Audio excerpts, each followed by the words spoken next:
Bismillahirrahmanirrahim. Assalamualaikum warahmatullahi wabarakatuh. Perkenalkan, nama saya Axel Giovanni. Saya merupakan dosen jurusan manajemen, program studi manajemen, Fakultas Ekonomi Universitas Tidar.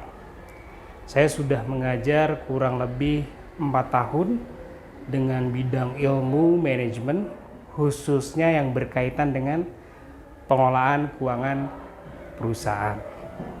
Pada video pengajaran kali ini, mata kuliah yang akan jadikan contoh adalah manajemen keuangan pertama.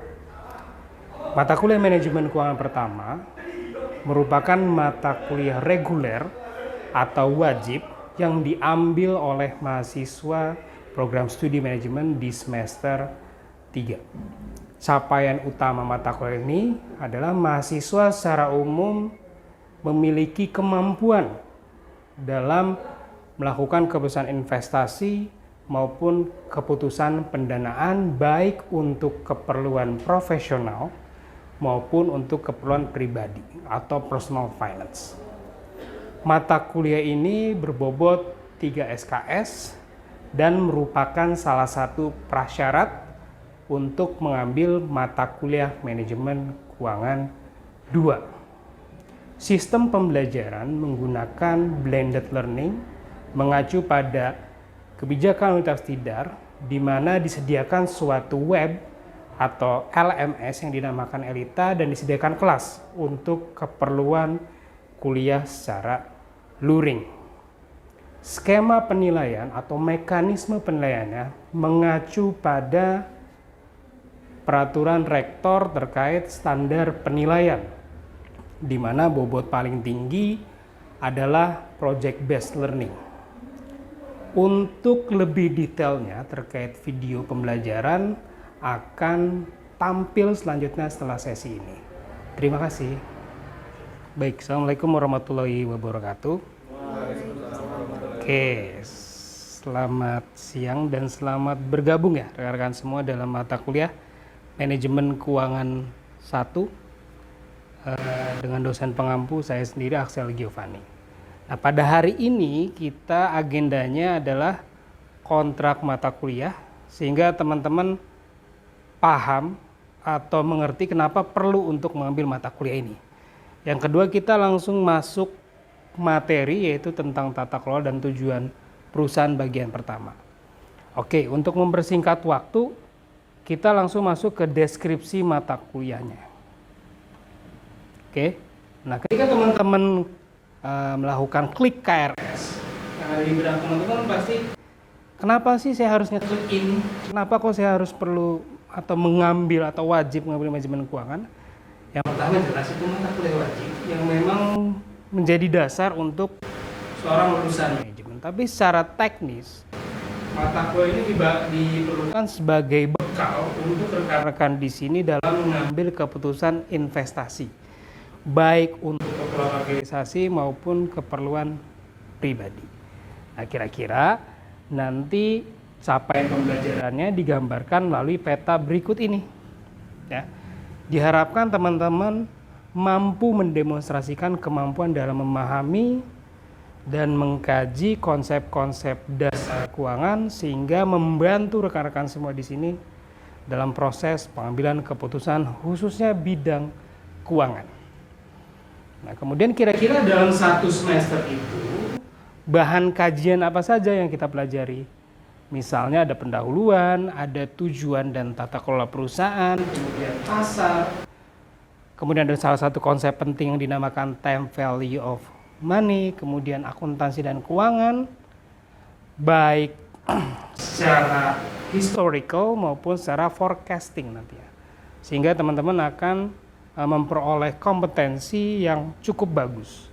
Kemudian untuk referensi yang kita gunakan, sebelum masuk referensinya kita bahas dulu tata kelola pembelajarannya. Jadi kalau untuk mata kuliah ini lebih menekankan pada student centered learning, sehingga rekan-rekan diminta untuk aktif sebagai mahasiswa dalam mempelajari materinya. Ya, jadi posisi saya di sini sebagai fasilitator. Kemudian untuk tugas nanti akan terbagi menjadi tugas terstruktur, tugas project based atau study case, serta kuis ya. Sehingga teman-teman akan jauh lebih paham setelah mengikuti atau mengerjakan tugas mata kuliah. Kemudian saya membuka sesi diskusi dan konsultasi yang dimana sebagai fasilitas untuk rekan-rekan di sini semua, ketika ada materi yang kurang paham itu bisa menanyakan langsung ke saya melalui WhatsApp group, tapi hanya bisa dilakukan ketika waktu kuliahnya saja. Kemudian kita masuk ke sarana dan prasarana atau media pembelajaran, banyak yang kita gunakan ya. Cuman kita akan lebih banyak belajar di kelas. Mungkin akan sedikit menggunakan Elita. Ya, atau bahan-bahan lain seperti tools lain, misalnya quizzes, untuk mengerjakan quiz. Sehingga teman-teman langsung memperoleh feedback dari quiz tersebut. Kemudian kita masuk ke kriteria penilaian. Nah, di sini salah satu aspek yang paling penting sehingga teman-teman paham kira-kira prioritas mana yang harus saya utamakan. Di sini ada tugas terstruktur sebesar 10%, UTS dan UAS 20%, PJBL atau case method 50%. Nah, tambahan nilai akan saya berikan bagi ketua kelas, kemudian yang aktif dalam diskusi dan mahasiswa dengan absensi 100%. Ya. Kemudian kita masuk ke bagian tata tertibnya. Ya teman-teman, kurang lebih seperti ini ya tata tertibnya. Nanti file ini atau dokumen ini saya berikan melalui WhatsApp group sehingga teman-teman bisa menyimpannya dan dijadikan panduan untuk setiap pertemuannya. Kemudian yang paling penting adalah kita masuk literatur acuannya atau referensi yang saya gunakan untuk mengorganize mata kuliah ini.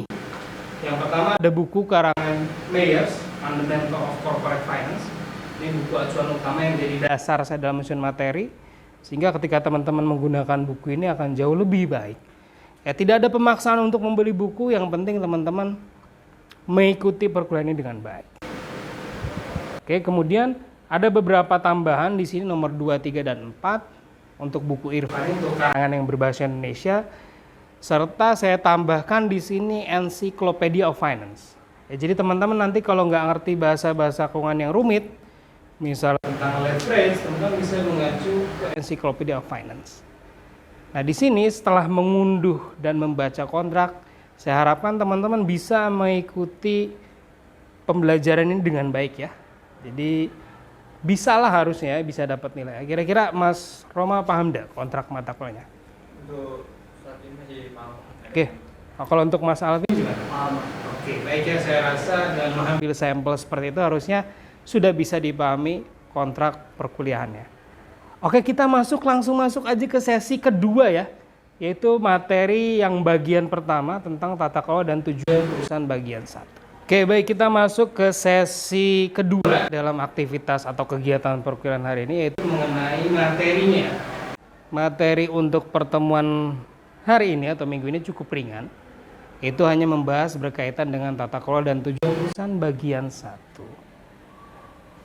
Untuk agendanya dalam materi ini seperti biasa, saya biasa memberi arahan, kemudian saya akan memberikan materi.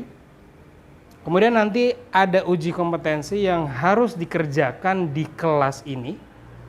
Sehingga ketika sudah pulang kuliah tidak perlu mengerjakan PR-nya atau tugasnya. Kemudian nanti akan saya simpulkan dan terakhir ada penutup. Ya. Oke, kita masuk ke bahan kajian atau poin-poin apa saja yang akan kita pelajari pada sesi kali ini. Yang pertama, perusahaan dalam konteks umum, perusahaan dalam perspektif ekonomis atau dan keuangan, kemudian tujuan dan sifat alami perusahaan. Kemudian ada 2 keputusan penting, yaitu keputusan investasi dan pendanaan, serta contoh kasus di lapangannya terkait keputusan investasi dan pendanaan.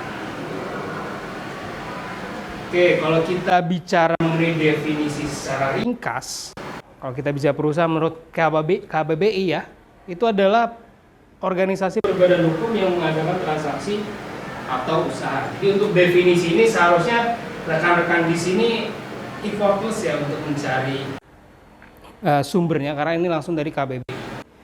Kemudian kita masuk ke yang lebih spesifik, yaitu perusahaan dalam perspektif ekonomi dan keuangan.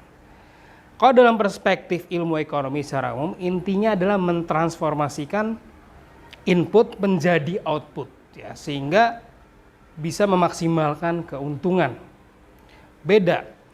Perusahaan dalam perspektif keuangan merupakan suatu ikatan kontrak antara pemilik dana ke pihak yang diberi amanah untuk menjalankan perusahaan tersebut. Nah, di sini dalam istilah keuangan dikenal sebagai agen. Kurang lebih seperti itu. Jadi kalau kita bicara mengenai perusahaan dalam perspektif ekonomi dan bisnis itu ada dua definisi yang berbeda. Perbedaannya itu terletak pada cakupannya. Kalau yang ekonomi itu secara umum, kalau yang finance itu lebih spesifik lagi. Oke, kita masuk slide selanjutnya ya. Kemudian kalau kita bicara tujuan dan sifat dasar perusahaan, sebenarnya sangat mudah untuk memahami ini. Jadi tinggal dimunculkan pertanyaan aja. Mungkin kan teman-teman kan sering melewati beberapa pertokoan, sering melewati beberapa gedung-gedung tinggi. Kira-kira timbul nggak pertanyaan bahwa kenapa kok perusahaan itu didirikan? Kenapa kok perusahaan itu ada? Nah, gitu ya. Jadi sebenarnya secara esensial perusahaan dalam perspektif ekonomi itu tujuannya simpel untuk memperoleh keuntungan, ya. Atau bahasa keren dalam ilmu ekonomi itu maksimisasi keuntungan. Kemudian kalau kita bicara perusahaan dalam perspektif finance, jelas ini lebih spesifik lagi, itu memaksimalkan nilai kekayaan pemegang saham. Nah, jadi dua poin ini yang harus teman-teman pahami terkait tujuan dan sifat dasar perusahaan. Oke, kita masuk ke sesi selanjutnya.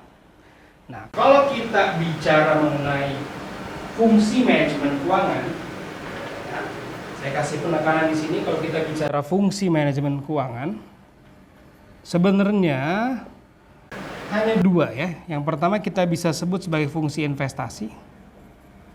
Yang kedua ada fungsi pendanaan atau financing, ya. Ini investing. Ya, sebenarnya ini tergantung dari literatur yang dibaca ya. Sebenarnya bisa tiga, yaitu dividen. Cuman saya ambil acuan atau literatur acuan utamanya saja. Itu ada fungsi investasi dan pendanaan. Ya, apa yang dimaksud dengan investasi? Contohnya adalah sepeda motor Honda, produk-produk kayak sabun, sampo itu merupakan suatu bentuk atau contoh keputusan investasi perusahaan. Nah, di bagian keputusan pendanaan itu menjawab dari mana dananya untuk membiayai misalnya untuk menciptakan produk motor, mobil, dan lain-lain. Ya. Fungsi investasi juga secara fundamental merepresentasikan kegiatan atau core bisnis dari organisasi tersebut. Gambaran umumnya kurang lebih seperti itu ya. Jadi sekali lagi kalau kita bicara mengenai fungsi manajemen keuangan ada dua, yaitu fungsi investasi dan fungsi pendanaan. Nah, kalau keputusan pendanaan secara harfiah atau secara mudah, teman-teman bisa menjawab pertanyaan berikut, bagaimana membiayai aktivitas investasi atau aktivitas penciptaan produk dari suatu organisasi. Nah, oke, kita langsung masuk ke sesi contoh kasusnya. Nah, dari tadi kan kita bicara mengenai teori, konsep, dan lain-lain. Nah, teman-teman bisa nih mengakses laman ini untuk mempelajari atau mengkaji inilah contoh-contoh dari keputusan investasi dan keputusan pendanaan. Kita masuk ke slide selanjutnya ya. Nah, selanjutnya kita masuk uji kompetensi ya. Nah, di sini penting karena untuk mereinforce apa yang teman-teman pelajari, makanya kita perlu uji kompetensi. Nanti setelah ini teman-teman silahkan saya beri waktu kurang lebih 10 menit untuk mengerjakan uji kompetensi melalui tautan yang diberikan berikut ini ya. Dikerjakan secara individu, kemudian perhatikan waktu pengerjaannya. Oke, paham ya sampai di sini ya? Oke, baik.